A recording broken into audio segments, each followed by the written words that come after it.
birovga tegishli bo'lgan, chiroyli qog'ozga o'ralgan, aslida yag'ir bo'lgan bir ko'rpani eskichiga olib borib sotmoqchi non olish uchun.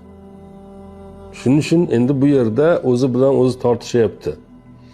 Birdan xayolimga firibgarlik qilish, ko'rpani amakining omboriga olib borish fikri keldi.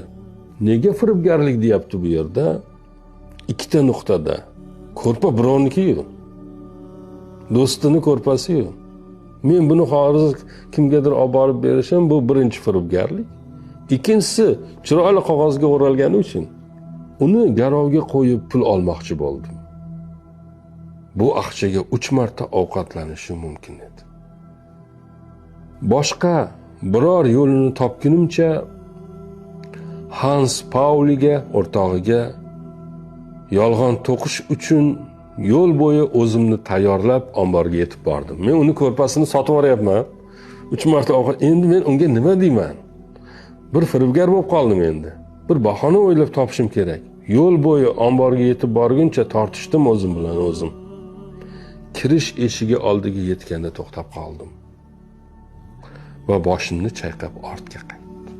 Qila olmadi, ko'ryapsizmi? Mana shu yerda u 3 kun ovqat yemagan holat. 3 kun.